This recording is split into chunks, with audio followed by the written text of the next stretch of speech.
Europe's wake-up call, that's the focus of tonight's angle. I'm looking at people that are being killed, and they're Russian and Ukrainian people, but they're people. Doesn't matter where they're from on the whole planet. And I think I have the power to end this war. And living up to his promise, President Trump sent his diplomatic team to Riyadh, Saudi Arabia, to meet with a Russian delegation. Today is the first step of a long and difficult journey, but an important one. And President Trump is committed to bringing an end to this conflict. He wants it to end in a way that's fair. He wants it to end in a way that's sustainable and enduring, not that leads to another conflict in 2 to 3 years. Now, ending this bloodshed, the killing, in a war that had reached a stalemate long ago, that certainly sounds reasonable. And we know it's what Americans want. It's part of the reason they voted for Trump. But from the cheerleaders of endless wars, the response was predictable. As a series of Trump administration officials essentially trying to bully Ukraine into giving up lots of its natural resources. Ukrainians are very nervous. They are potentially being set up to be carved up between Presidents Trump and President Putin. By the way, this is why we need Elbridge Colby in there at the Pentagon to bolster the America First MAGA agenda. I understand there's some people in the Senate who might be giving him a hard time. He's fantastic and totally on board with what Trump wants to do in Ukraine, vis-a-vis China, and all around the world. But everyone's still holding on to this war. They've lost touch with reality. Some, by the way, were literally reduced to tears after Vance delivered his blunt message. After the speech of Vice President Vance on Friday, we have to fear that our common value base is not that common anymore. Let me conclude, and this becomes difficult.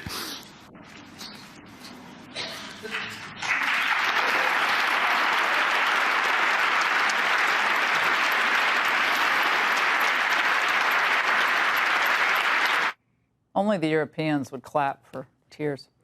All right, the globalist chorus was horrified that an American vice president actually traveled to Europe and represented American interests. Lecturing them about democracy at a time when there are so many questions about democratic values being observed and upheld in the United States, it seemed particularly inappropriate. Totally appropriate. The American people do not have a permanent obligation to protect Europe no matter what. As though Europe's some beloved elderly relative and it's our job to pay for the cost of the nursing home. It's absurd. Now, let's just understand what we're talking about. The European Union has a population of around 450 million people. We're about 350. Its GDP is around 17 trillion euros. Last year, the EU's trade surplus in goods with the U.S. was a staggering $235 billion. And you might not know this, but EU companies own $2.4 trillion worth of assets in this country. And as the UK learned when it tried to leave the EU, the Europeans can play hardball in negotiations when they want to. So the notion that they're unable to defend themselves in a dangerous world or that they're helpless without the support of the United States, it is ridiculous. And there's another point, one that Vice President Vance made very well. The Europeans, for the most part, do not share our values. Americans overwhelmingly, well, we believe in free speech, not the Europeans. We were with state police as they raided this apartment in northwest Germany. Inside, 6 armed officers searched a suspect's home, then seized his laptop and cell phone. Those electronics may have been used to commit a crime. The crime, posting a racist cartoon online. At the exact same time across Germany, more than 50 similar raids played out. Now, Europeans believe that governments should be able to restrain speech. Despicable speech is the type you have to protect if you believe in free speech, but speech that they consider harmful. We're going to dive more into this later on in the show. And Americans, by the way, overwhelmingly believe that voters should have a major say in policymaking, but the Europeans are comfortable with systems that exclude certain parties from the policymaking process, no matter how many votes they get. Americans believe in the right to bear arms, that it's sacrosanct, in fact, not Europeans. And we worry about the economic risks of terrible climate policies. But the Europeans, well, they'll embrace those policies even if it drives them into economic ruin. You know, we have major interests in Asia and are extremely worried, we Americans, about the rise of China. Europeans, they're not worried. They overwhelmingly disapprove of President Trump and his stance vis-a-vis China. But Americans, we're giving him all-time record-high approval ratings. Now, none of this means that we should completely ignore Europe or that we're destined to have serious conflicts with the Europeans. No, not at all. Our differences, by the way, are not new. The Europeans haven't liked any Republican, I don't think, since Eisenhower. Remember the wave of no nukes, anti-Reagan protests in Germany in the 80s? I do. But of course, the Europeans gave Barack Obama the Nobel Peace Prize, mainly because he wasn't President George W. Bush. And of course, that's their right.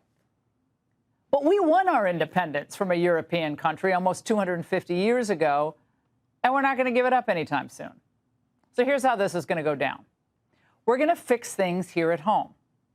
As part of that effort, we're going to be cutting expenditures in Europe, and that's okay.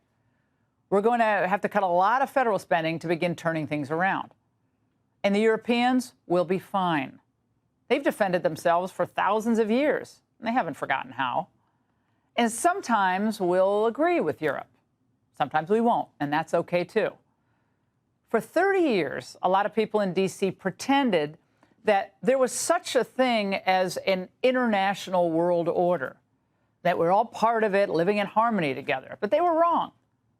The world is now and always has been a dangerous place where people who want to be free must have the willingness and the ability to defend that freedom.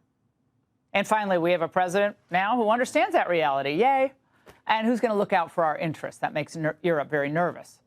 Instead, we used to have a president who just does what everyone else wanted. But Europe will get used to this new world order, and we'll all be better off as a result. And that's the angle. Don't believe Trump when he says DOGE is finding fraud. They say he doesn't have any evidence. Well, today, the president brought receipts.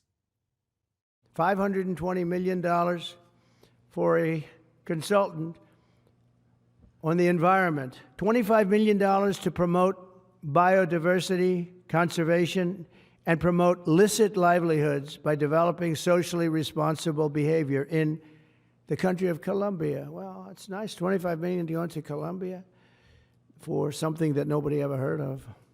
$40 million to improve the social and economic inclusion of sedentary migrants. $19 million for biodiversity conservation in Nepal. $1.5 million for voter confidence.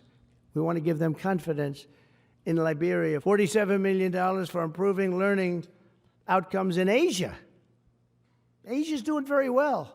They're doing a lot better than we do in the schools, aren't they? $500 million for an environmental consultant. I am in the wrong business. We're sending $50 million to schools in Asia while we shut down schools in America. Like W said, is our children learning? Call 911. I'd like to report a murder. I understand that even a temporary interruption in federal employment is a great crisis and catastrophe for you and for CNN. What the American people see is a government that is finally delivering a promise of accountability under President Trump. You want to have a conversation about transparency. Let me ask you a question. Do you have any idea where the $22 billion that the Department of Health and Human Services provided to illegal aliens under Joe Biden is right now? $22 billion with a B. That's enough to provide a free house to every homeless veteran in America. Where's the $22 billion? I don't know. You don't know. Nobody knows. Joe Biden just spent it, and now it's gone. Once your money hits Washington, it turns into a ghost. Poof, it just disappears.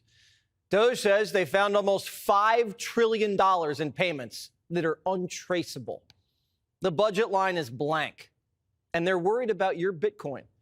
$5 trillion, untraceable. No idea where it went and how it was spent. A $5 trillion blank check. Social Security sent out $72 billion in bad checks. Guess who resigned last night? the head of Social Security. Right when DOGE asked Michelle King to have a seat because she was about to get canned, she says, "You can't fire me because I quit." And the press is acting like this isn't suspicious. You may assert there's no waste in the Pentagon. You may assert there's no waste in Stephen, Treasury. I'm not you may asserting, assert there's no waste in HHS. That, Stephen, I don't think anyone... Then why are you not celebrating these cuts? If you agree there is waste, if you agree there is abuse, if you agree there is corruption, why are you not celebrating the cuts, the reforms that are being instituted?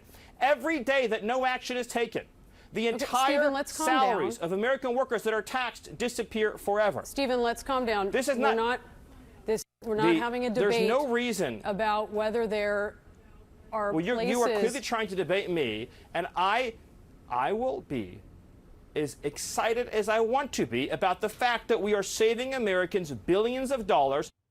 If loving Stephen Miller is a crime, lock me up. DOGE says they've already saved $55 billion of your money, $55 billion. So instead of putting that money back into the Treasury, Trump should give it back to the taxpayers. We should be getting DOGE dividend checks. He can even sign them if he wants to. I know he likes to sign them. If Trump was running for re-election, he'd win in a landslide. And these aren't stimmy checks, like where we printed money and mailed them out. These are savings, costs us nothing. It's a dividend payment that Americans deserve. We'll take the billions being spent on migrant DEI and sex changes for Cambodian climate psychiatrists and just give the money back to the people. How could anybody be against that? How could Democrats fight that? Giving hardworking families rebate checks from DOGE savings. Mr. Wonderful says, whack harder. I think the issue is they're not whacking enough. There's this concept in private equity when you get a bankrupt company and you go in there, you cut 20% more than your initial read. And then you find like a pool of mercury, the organization gels back together again. Always cut deeper, harder when there's fat and waste. All of these agencies are like big fat chickens dripping over barbecues of fat. This is the best barbecue I've ever seen, but I don't think it's happening fast enough. They're not cutting enough. Keep slashing, keep hacking while you have a 24-month mandate before the midterms. Cut, cut, cut, cut, cut, cut. More cutting. If you're running a business and your CFO lost $1 trillion in the first quarter, you'd fire him. If you ask the guy in accounting, what'd you write the $1 million check for? And he can't tell you, you fire him. If $1 billion went to build something and 10 years later you drive by the site and it's still a vacant lot, you fire everybody. It's common sense. But these bureaucrats and politicians have never run a business. When they need money, they tax it. And when that's not enough, they print it. And when they screw up, they don't fire people. They instead hire people. The worse they do, the more money they get. It's the opposite of how the real world works. America's in shock that the guy whose catchphrase was "you're fired" is firing everybody in government. They're surprised that two billionaires who build things for a living know how to run a business and are applying business principles to running the government. This DOGE, I call it the Department of Government Inefficiencies, is causing a reign of terror, chaos across the federal government. They have access to the American people's personal information, bank accounts and things like that they're frankly not entitled to. And so I have a major concern about them going into Department of Defense and futzing around with the internal systems there and U.S. national security. The Pentagon lost $6 billion in Ukraine. Maybe the internal systems need a little more fussing around with. What the fuss, Vindman? When people are this paranoid, it tells me they're hiding something. It's like when a cop knocks on a drug dealer's den and hears everybody inside running and barricading themselves in and flushing drugs down the toilet. DOGE has a warrant, and they're going in. Staff at the GSA are tweaking so hard, they're not taking their work phones home because they think Big Balls is snooping on their calls. One says this, there is a persistent feeling that we are being watched. The government's watching you, but they don't like it when you watch the government. Big Brother's getting Big Brothered. Congress has the power of the purse and is supposed to have oversight of the federal government. But Congress spent us into a $36 trillion snake pit and never found an ounce of fraud. So guess where Congress is now? They're on vacation. Congress said this was a constitutional crisis and then took a week off. The politicians tapped out and they sent in the drag queens. Darlings, oh my gosh, here I am at the protest of 5051. It is so exciting to be down here with so many people fighting the good fight and doing the good things, darlings. We have to get to the streets, make our voices heard, and don't forget, darlings, while you're doing it, stay gorgeous. Drag queens are Democrats' first line of defense. They're the first ones off the bench. Get in there, Sparkle. Up in Boston, there was a lot of singing. Ain't no party, party, keep on top. Ain't no party, party, keep on top. Ain't no party, party, keep on top. Ain't no party, party, keep on top. The Boston Tea Party, it was not. But if you think all they have is drag queens and cowbells, you're wrong. They're planning a protest outside of Tesla dealerships. And if they already own a Tesla, they're slapping on anti-Elon bumper stickers. Look at this one. I bought this before we knew Elon was crazy. Elon says they're crazy. They call it like Trump derangement syndrome. Yeah. And I didn't, you don't realize how real this is until you can't reason with people. So I was at a friend's birthday party in LA, just a birthday dinner, and it was like a nice, quiet dinner, and everyone was behaving normally. And I happened to mention, this is before the election, like a month or two before, I happened to mention the president's name. And it was like they got shot with a dart in the jugular that contained like methamphetamine and rabies, okay? And they're like, wow! And I'm like, what is wrong? Like, guys, you just can't have like a normal conversation. Yeah. And it's like they become completely irrational. And you can see more of that at 9. Elon's nerd army is just there to upgrade antiquated computers, audit the books, and save taxpayer cash. And they're calling it treason. Big balls is a threat to bureaucracy, not democracy. D.C. voted for Kamala 90%. And inside all of these agencies, Democrats overwhelm Republicans. Just at the State Department, 74% Democrat, 18% Republican. DOJ, 63% to 19%. Education, 68 Dems, 26 Republicans. Democrats outnumber Republicans by double digits in every agency. And all of these bureaucracies are unionized and kick over millions in donations to Democrats every cycle. So Democrats win elections and they grow the government, and the government donates more to Democrats and gives them all of your money. The federal government is one big kickback to Democrats. That's why they're kicking and screaming when DOGE opens the door. They think it's their government. Doesn't matter if Trump's president, it's their government. Doesn't matter if it belongs to taxpayers. It doesn't. It belongs to them. And the country's had enough. Here's the CEO of Palantir. Watch. I just view this as, well, let's watch the Democratic Party commit suicide. And I've been a Democrat most of my life, and what I see is most of the country doesn't really, at this point, given the fraud, waste, and abuse we know is there, 90% of the country's like, get rid of that fraud, waste, and abuse. And I just view this as yet another example of the progressive left boxing themselves into a suicide dance. There's 2 revolutions happening. One is transparency and one is AI.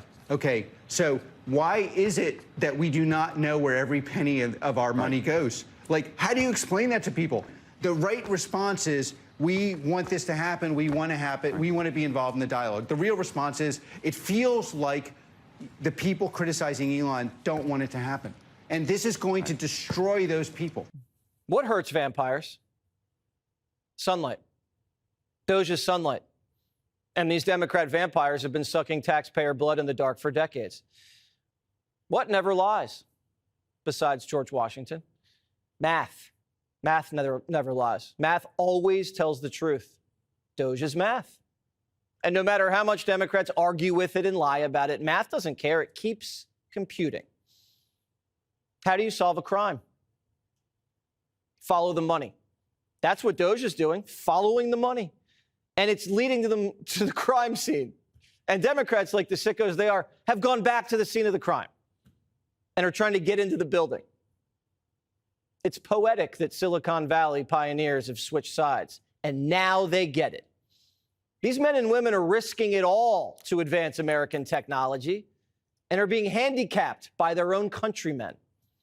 These insecure control freaks and ideologues are so fixated on maintaining their own power, they've neglected what this country is about, the power of the people.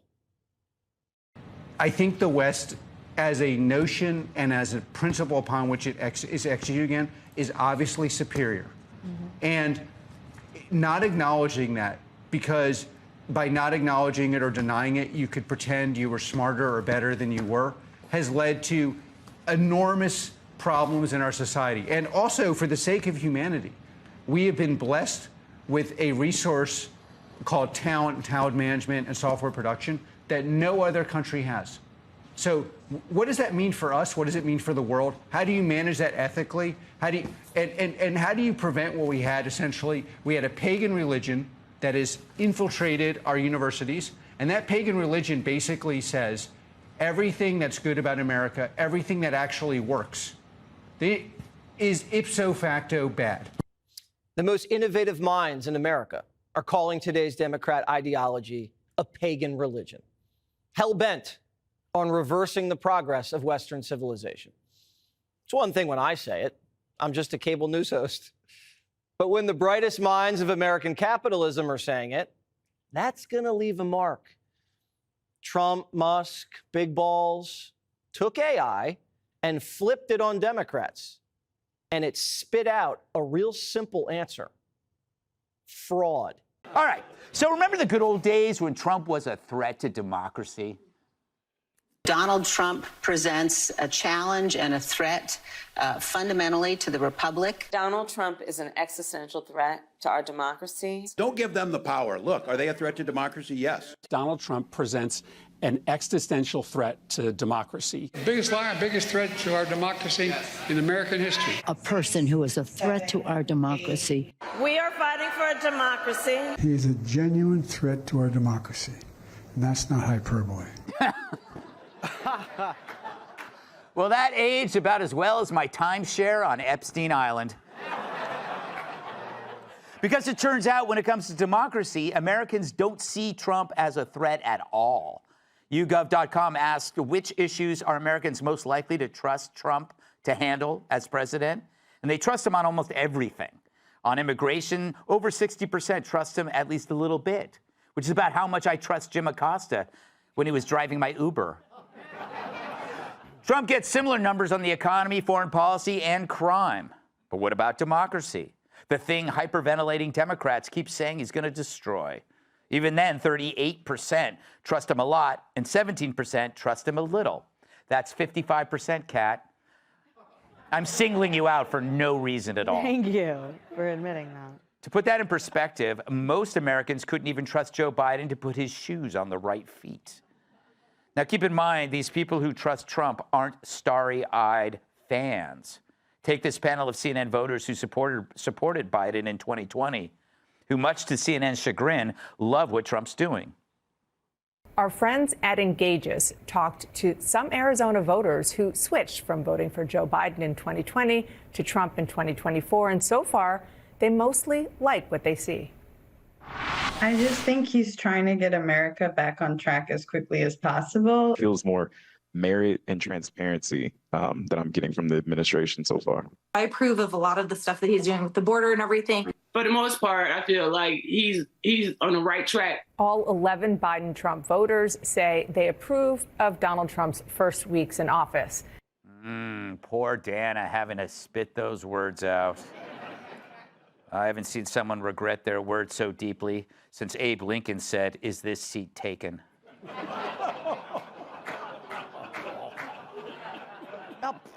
Too soon? Yeah, too soon. It's got a great-great-grand cousin who's upset. Write your letters.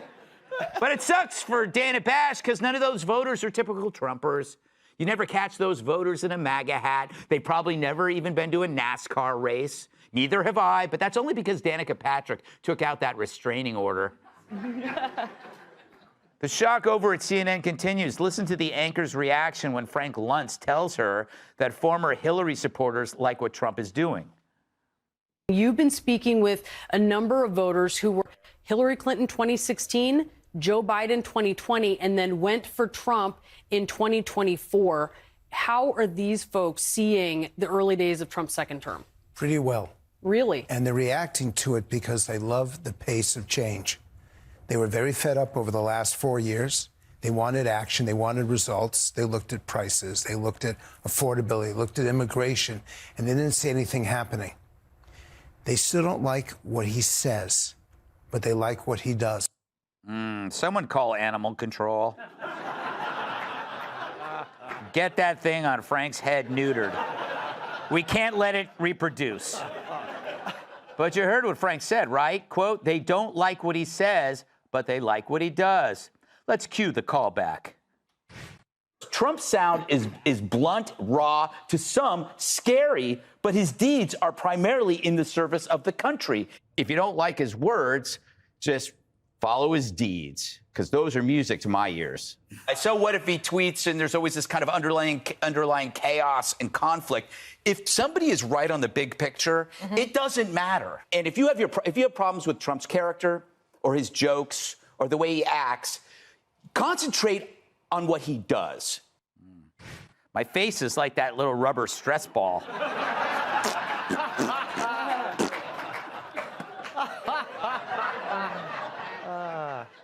But it's like I'm Nostradamus with six-pack abs. And that YouGov poll backs it up. Despite some people not liking Trump, they trust him to do what's right, which is fine because he's your president, not somebody you're trying to on Tinder. I apologize. Because it's all about deeds, not words. Trump recognized it, too. I think Tucker Carlson and Laura and Jesse Watters and Janine, we have a lot of great people. Even Greg Gutfeld, he wasn't good to me 2 years ago. Now he sees all I've done. He said, would you rather have a great president or a nice guy? I don't know. I think I'm a nice guy.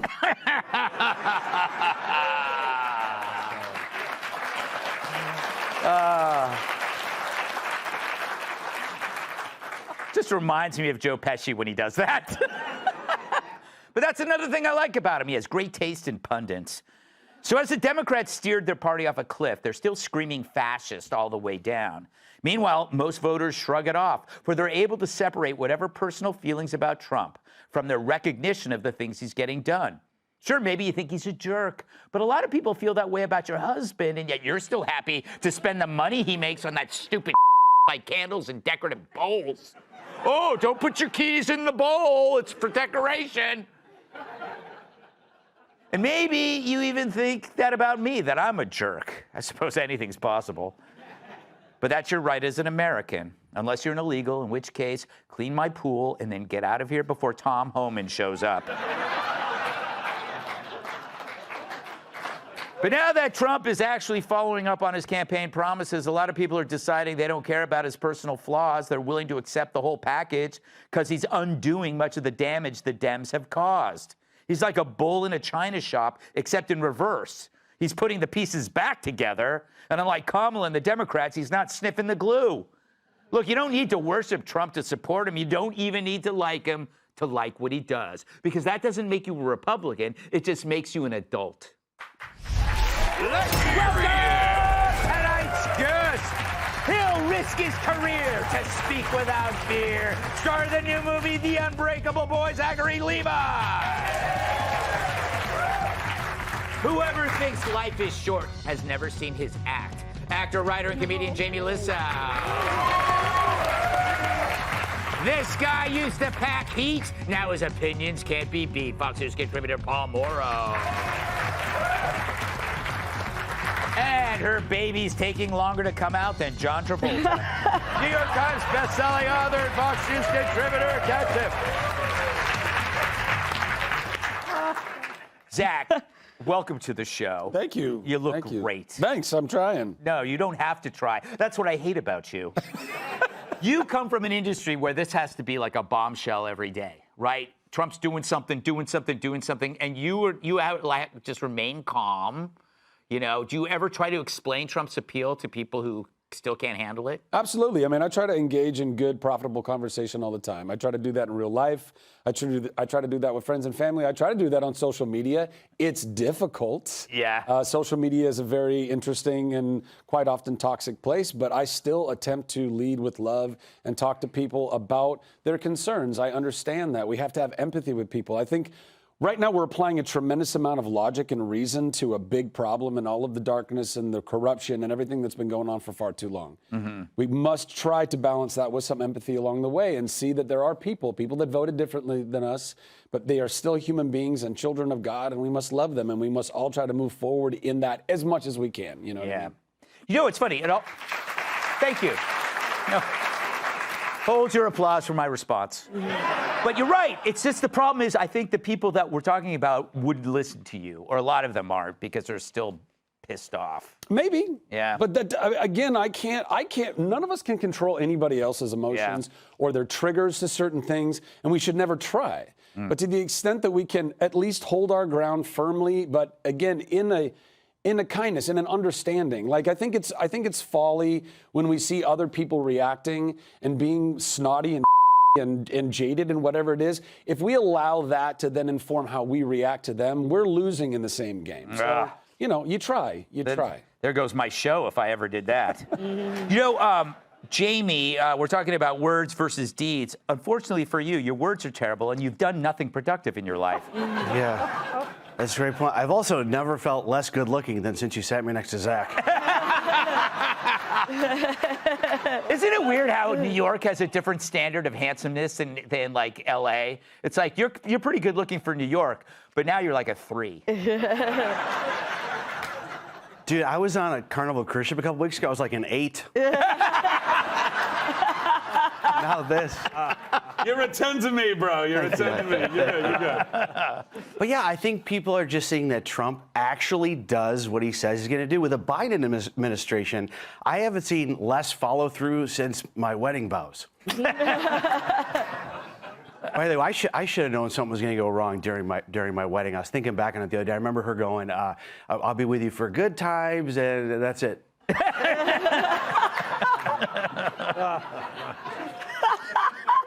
But good for Trump. I think this is all very exciting. I think it's good that they're not stupid. They're watching good things happen, and he's actually coming. I mean, look at Biden's, at the end of Biden's presidency, I looked it up. His approval rating was down to friends and family.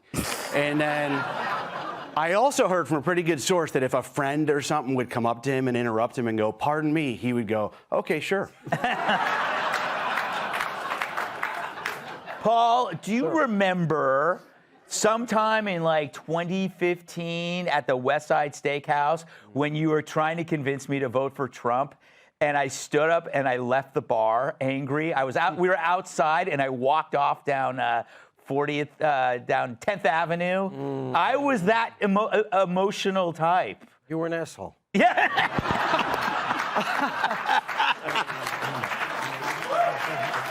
I was an asshole. True, I was. Emotional asshole.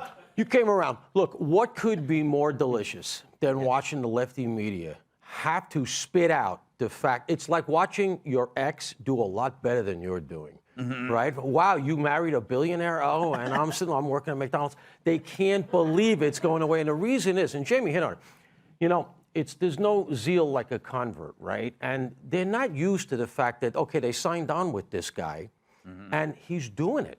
Like, he's doing what he said he was going to. Like, when do you see that in politics, right? The guy says, "I'm going to do A, B, C, D." Before his ass hits the seat, he's doing it. Yeah. And, you know, look, okay, there's going to be some downs. You know, it's like when you go on a new website, right? It says, "Do you accept the cookies?" Yeah, you hit it. You know, you have really no idea what the hell you just bought into. Right. And they're seeing some of that. You know what I mean? But the bottom line is he's doing what he said he was going to do. And so I don't know that they're going to get, it's 52% of the population on the election day. Right now, he's in 60s on these issues?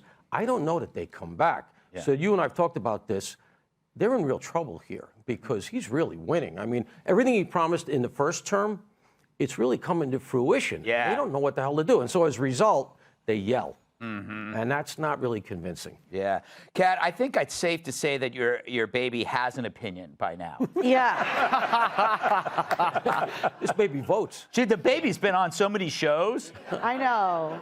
What do you think how the baby views this? Where does the baby stand on Trump? I don't know. Well, I think the baby just like really likes me, and then I think it wants to come out, and then it like hears you talk, and it's like.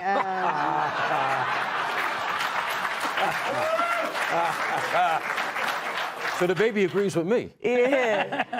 But yeah, I hesitate to talk about the baby because then I get like some of the stuff people feel comfortable saying to you when you're pregnant is wild. Yeah. I had someone email me 7 times about my amniotic fluid, and then they were like, why aren't you replying? Why aren't you replying? Because information about any of my fluids are on a basis where I'll tell you first if I want you to know. You're supposed to change it every 6 months. Yeah, exactly, exactly. They acted like I didn't know that.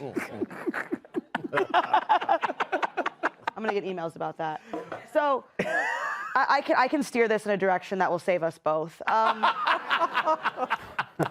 think that it was the understatement that I've heard of recently at all, none bigger than the person they had on CNN that said that he's more transparent than what happened before. Because Trump is maybe a little too transparent sometimes, like that's what can get him in trouble, is I think he says things before he's really sure if he thinks it or not. He's kind of like just to test drive this idea, as opposed to the other guy that we just like weren't allowed to hear talk. Right. Because that's ultimately what happened to Biden's candidacy, is that too many people heard him talk. Because nobody who watches Fox was shocked to see what happened at the debate, because that's the kind of clips that we were playing on this network, but people had not seen that before. Right. And then they were like, okay, yeah, that was now we have this lady. Like you guys love this lady, yeah? And I feel like a lot of people were like, what are you talking about? And I think you really can't overstate what a big impact that had on a lot of people. I think you're correct. Now we must move on. It's causing liberal insanity watching Trump, Elon, and Hannity.